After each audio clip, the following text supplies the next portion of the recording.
Just 26 minutes ago, a 5.0 magnitude earthquake struck near Kokopo District, East New Britain Province, Papua New Guinea.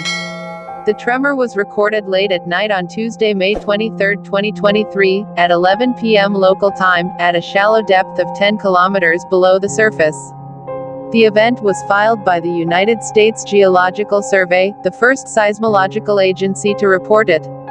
A second report was later issued by the Citizen Seismograph Network of Raspberry Shaikh, which listed it as a magnitude 5.0 earthquake as well.